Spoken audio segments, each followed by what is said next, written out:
Well, welcome back. We are doing another episode of the Unsilent Church. I'm not normally the one who introduces us. Our guy John just had a baby. So hey! Congrats to John and Celeste, and hopefully they're doing well and enjoying their baby girl. So baby just dropped.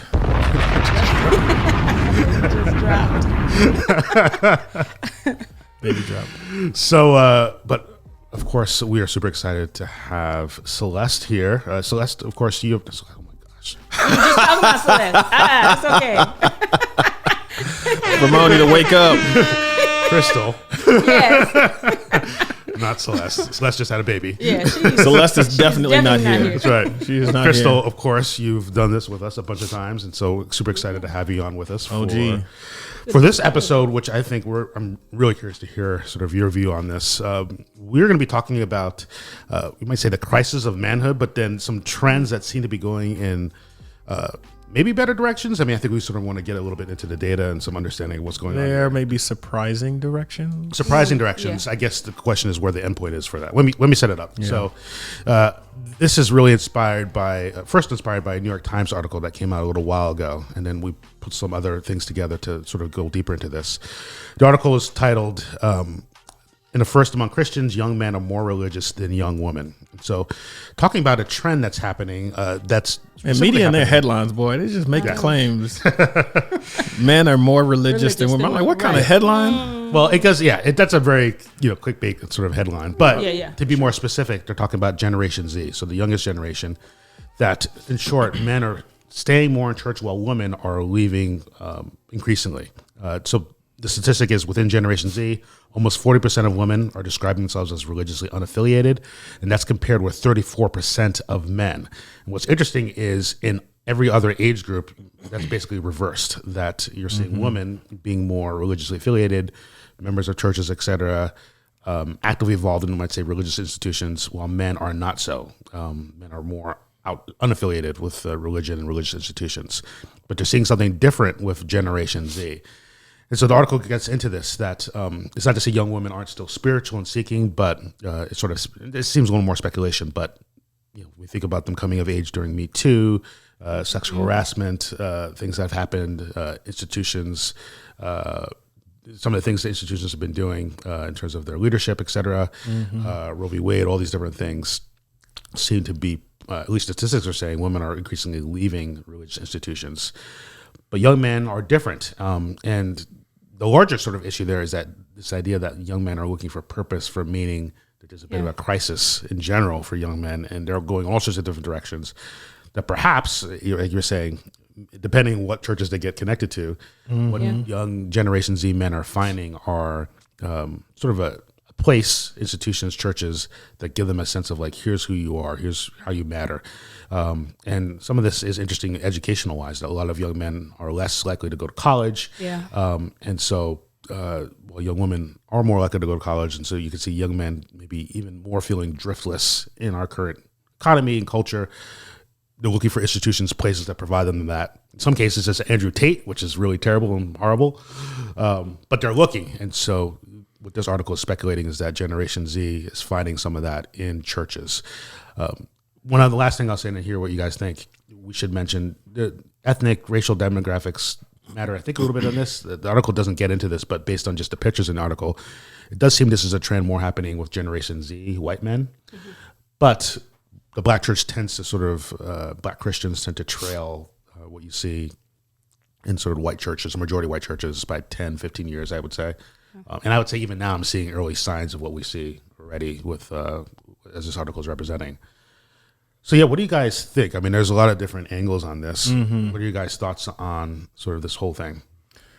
The first thing that comes to mind, well, the sort of like ethnic line and cultural lines was one of the first things that I was sort of starting to think of, just because when you look at the article, I wish when they would put out articles like this, it was actually something that had a broad sample set, and that was more representative, so that when you look at an article and it says, hey, for the first time, men are more religious than women.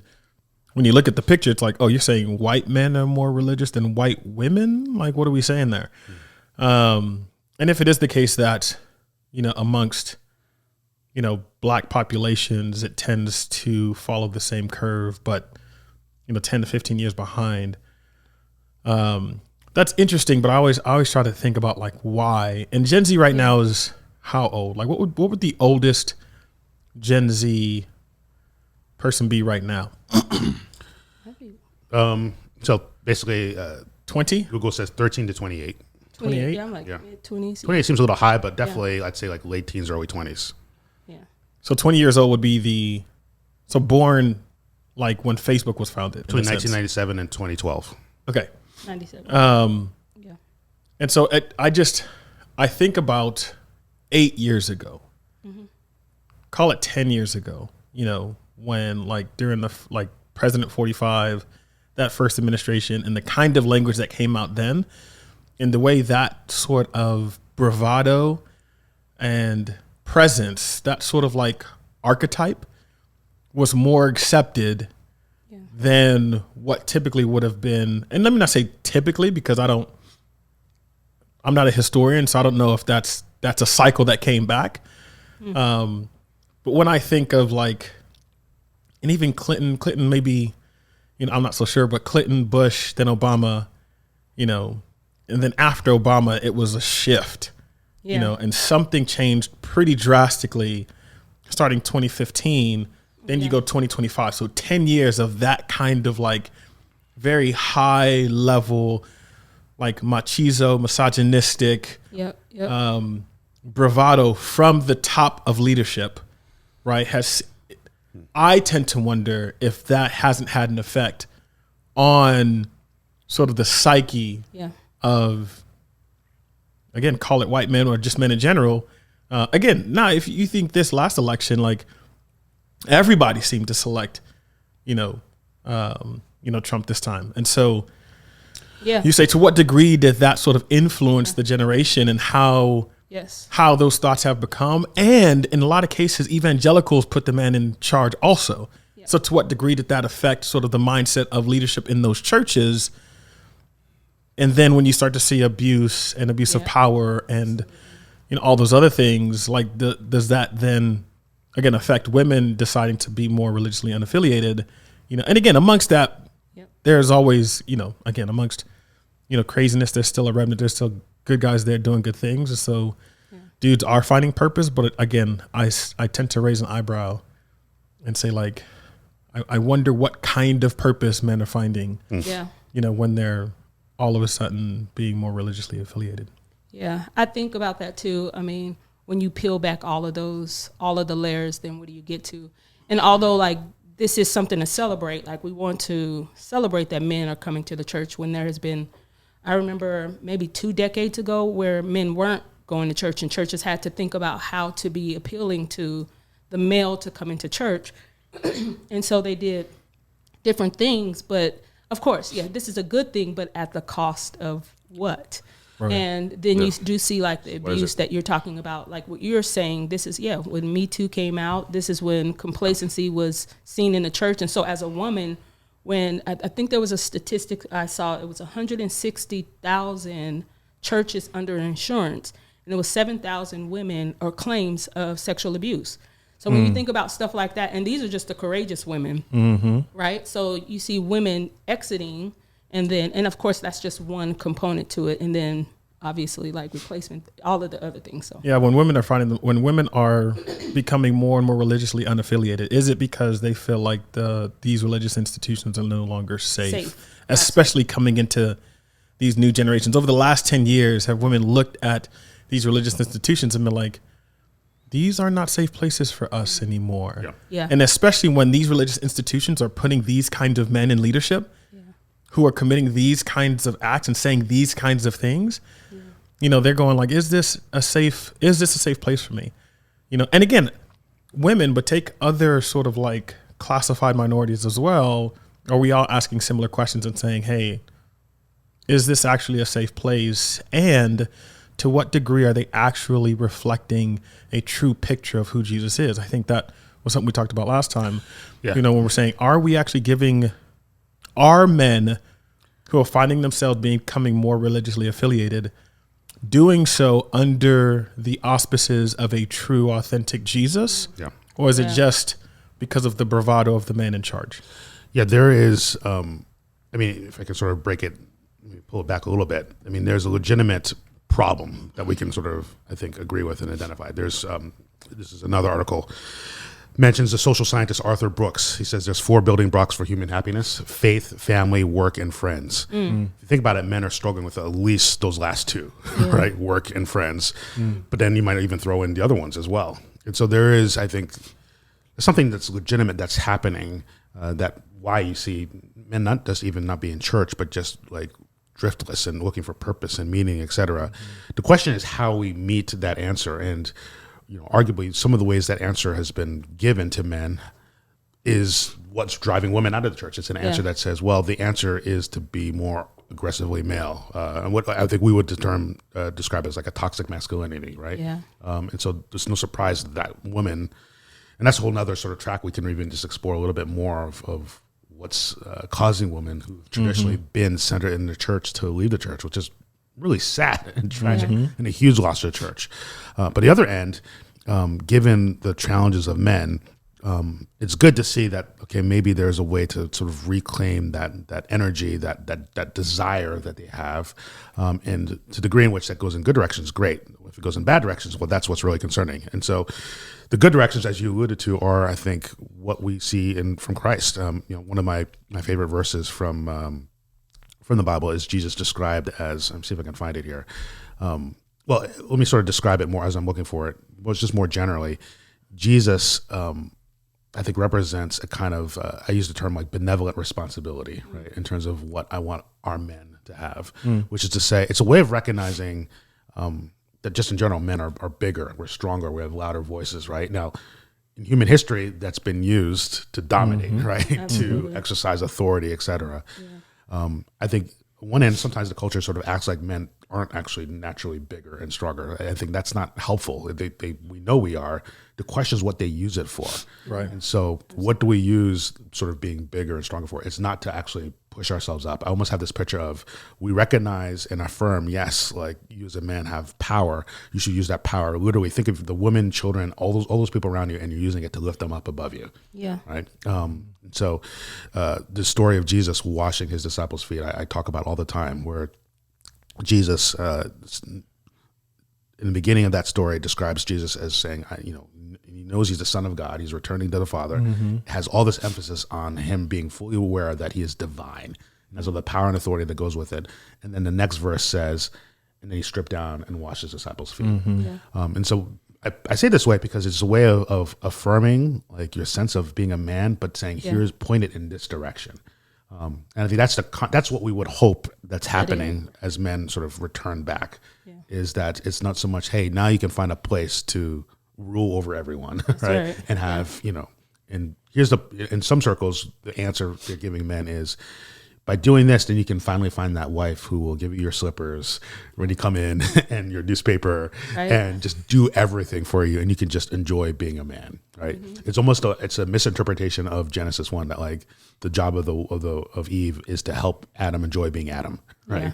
That's not that's not what the Bible says. Who said that? I know, but that's so real. I mean, if you think about it, like I mean, so many traditional circles sort of describe Eve being the helper as essentially Eve helps Adam be Adam, if you really boil it down to it. When really Genesis 1 and 2 is like, what is Eve helping Adam do? Eve is helping Adam so that they can together represent humanity. That like it is a sense in which they're coming together to, only in their togetherness can they be fully human and steward the creation that God has given them, right?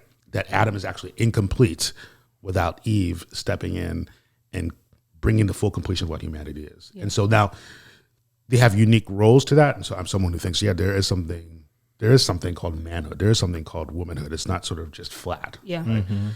Part of what we need to do is sort of uncover what that is. And I think Jesus gives us ways, the gospel gives us ways, in the case of manhood, the sense of benevolent responsibility that is always used in service of the other. Right? So it's a way of saying, here's something distinct about being a man, but it's not used to help you like enjoy being a man. It's used to help all the other people be human the way God calls them to. So that's why I would hope some of these directions would go. And I think, that's an anomaly though when you're combating a culture that doesn't promote that. And that's the hope, is that these individuals, these young men are going into churches who are sitting in the pews hearing messages like this about their manhood, but that's just not what we see. Yeah. And so, I mean, how do we then continue to speak truth where these men don't enter into the church, and then obviously we'll have another generation of unchurched women because of the safety issues or the, you know. And I think one thing that I wanted to mention about that, there's also been conversations for decades about this, at least for women, as far as like, you know, the lack of that type of representation of who Jesus was in being preached in the pulpit. And I think there is a kind of a weariness to like debating that issue for women. It's like, okay, I'm not even going to talk about it anymore. So rather than me talking about it, then I would rather just like go somewhere else and not go anywhere at all.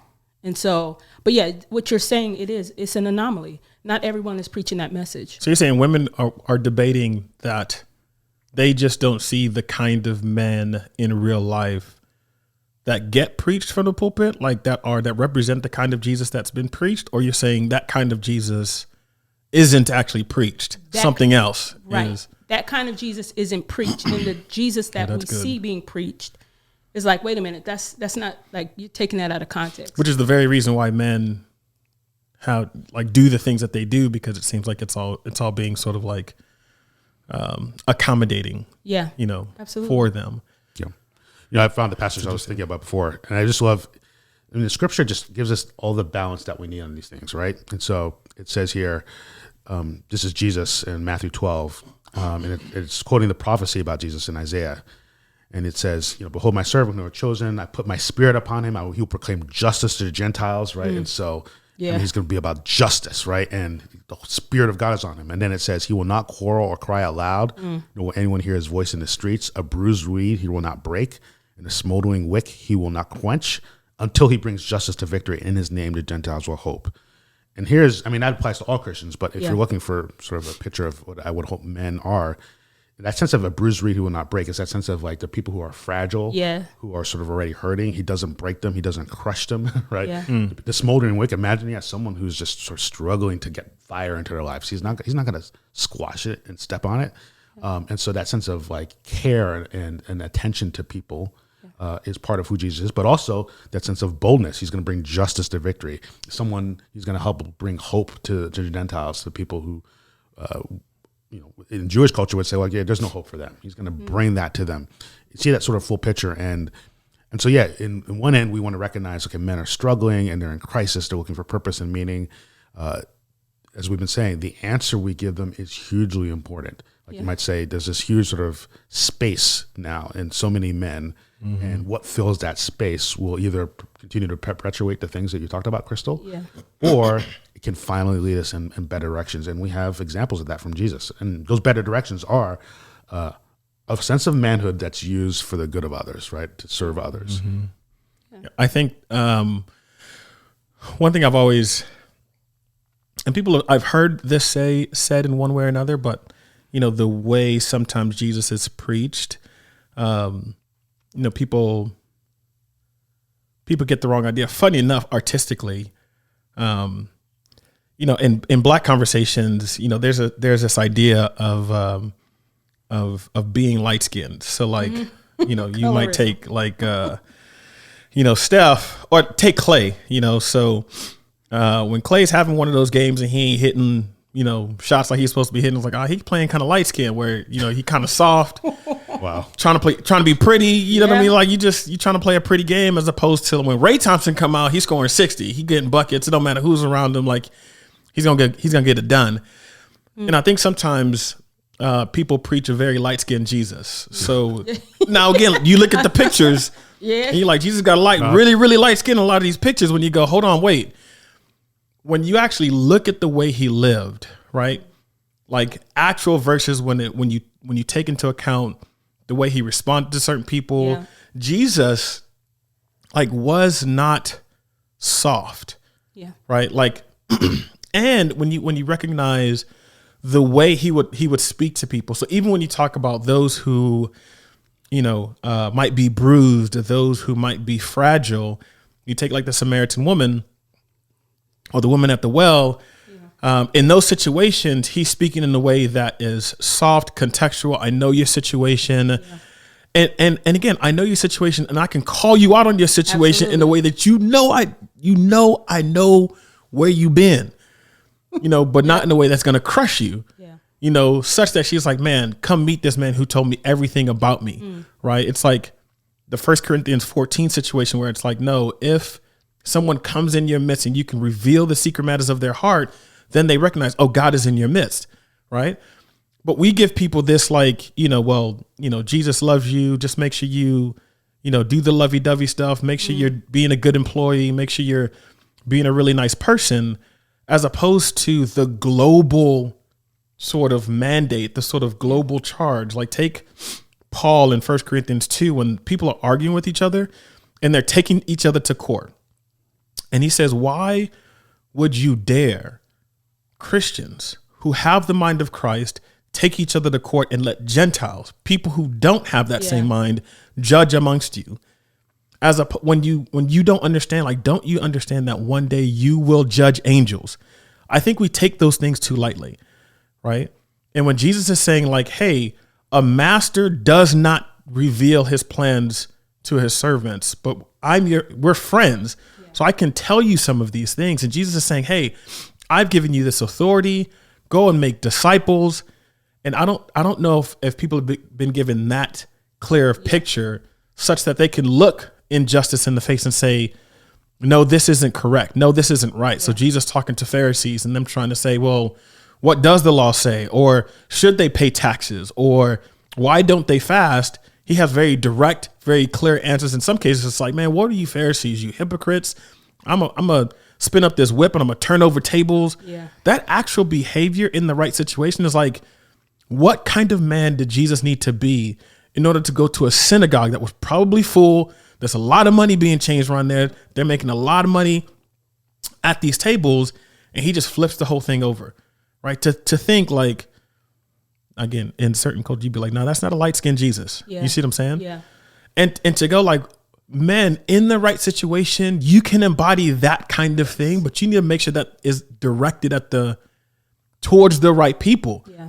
What's happened is we've made an us versus them, but we've put people in the wrong places. Mm-hmm. So us means we've created an us that is the Pharisees trying to protect themselves, put up these fences, try to get power, trying to like be in bed with Rome. We want to have, our people in the most powerful places. And the thems have been, oh, the immigrants need to leave. Oh, those who are poor, they need to leave. Oh, they're taking all our, it's like we've adopted the language of Rome as opposed to saying, hold on, but Jesus did the very opposite thing. He was tender with those who were foreign from us. He was saying, oh, make space for those. And even if you go Old Testament, God was saying, don't glean to the edge of your fields on purpose, because when the foreigner comes and when the poor comes, they have that to be able to like, meet their needs. Right. And it feels like we've just twisted that. Yeah. And in our churches are preaching a kind of Jesus that actually isn't the one truly represented. And I think what you're saying too is I can appreciate that. Those are the attributes that, as someone who has experienced abuse, like I want that Jesus to step in, right? But then I also need that Jesus who is meek, who can bridle his strength. Exactly what he was saying. And so I think, like don't disregard or don't dismiss that side of Jesus, because we need him to do that. But we also need to live into that meekness that Jesus has called us to do. Do you have hope for sort of where these trends are going? Well, I think I already know the answer. Let's talk about it. But yeah, I mean, in terms of, and maybe even from, well, that's the thing, we were saying sort of black Christians, black churches to trail 10, 15 years. I think with digital culture and everything else, I think it's actually shorter. It's happening faster. Say like 5 years. Yeah. Because I'm already seeing evidence of that among sort of young Gen Z black Christians who, on one hand, it's interesting. We've sort of alluded to this. We should be careful to say it's not that they're not spiritual. Yeah. That those who are leaving the church or who are searching, It's just where they sort of practice their spirituality, which that way I'm glad they're spiritual, but I really do believe you need community. Yes. You need some regular rhythms. That it's not enough to say I follow Jesus, but if you don't have a regular rhythm of being with some people who also want to follow Jesus at the same place at the same time on some regular basis, like you become untethered. It's almost not debatable. It happens all the time. Mm-hmm. So that's the concern. But the good thing is it's not so much people abandoning Jesus, but they're not. They're not connected in sort of the ongoing communities that we call the church. Yeah, from sort of as you look at Generation Gen Z Black Christians, what are you hoping? What are you wanting to? Maybe you're not hopeful, but maybe what are you wanting to see? Yeah, and maybe particularly for Black Christians, and as Black Christians, I'd say because of technology and other things like that, we said they trailed sort of majority white churches by 10, 15 years. I think it's way shrunk. It's 5 years, I would say, because I'm already seeing some of those kind of things. There's crisis there. There's a quote here from Anthony Mackie, the actor. For the past 20 years, we've been living through the death of the American male. They've killed masculinity in our communities. So he has really much in mind young Black men. Yeah. I'd just be curious in terms of, I was asking, are you hopeful? Maybe what do you hope for as you see what's happening? And maybe it might be some of the same things you were saying, but in terms of, you have two young Black, well, you have all the demographics. I do. I think are you kids all Gen Z, I guess, maybe? Yeah, they are. Yep. And so 2 Black sons, a Black daughter. Yep. What are you hoping for them? Yeah, I think one thing that I'll say that I'm hoping for or I'm clinging to is just God's promises that the church will not, the church is going to prevail, and that God will continue to build his church. Now, what that looks like, I don't know. Yeah. My hope is that the leaders and those who are called to the church, that they would attune to God and that they would then adapt and adjust the way that God wants them to. I think that's the hope. Is hey, we got to get it together. We got to get it together. Not just for the sake of, the church at large, but for the sake of the people, for the sake of women, for the sake of men, that we're shaping and we're molding people to actually look like Christ and to be Jesus and to do the thing. So I think that's the hope is that, we calling people back. For me, I feel like for women, it's like the times that you see right now. Women are I'm backing off. I'm not doing anything. They don't want to protest. They don't want to get involved. They don't want to advocate, all of this stuff. And so they're weary and they're we're done. We're throwing up our hands. And so my desire and my hope is that even in the church, we're not doing the same thing. We're not throwing up our hands and saying nope, we give up. But we're finding ways that we can at least start these conversations of, hey, what's really happening? What's the story behind why you're leaving? And this is the thing. You have communities. Women are finding other pockets of community.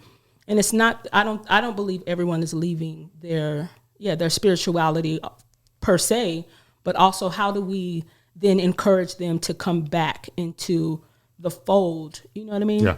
Well, when so you said, hope. Yeah, I think you said this, I just want to emphasize that, the sense of, and I'm hearing you well, that we do want them to come back into community. It's just made to look different. Right? And so church, I think there's some essentials to church, right? It's going to be centered around Jesus, right? It's going to have a sense of mission, purpose. There's things, historically speaking, churches do, we take communion together, those kind of things. But there's a lot of different ways that can look like, a lot of different formats, a lot of different ways of setting that up. And so perhaps really, we're being intentional about calling people back, like you said, but not calling them back. In some cases, not really calling them back to the same thing, because the same thing has not been working. Exactly. And so being more thoughtful and creative for how we engage, because I think the hope isn't so much that basically we're just flipping, right? So before we had the women, now we have the men. We'll just stick with the men, right? It's not right. It's not, that's not what we want here. It's we want both, right? We want both to find purpose and meaning.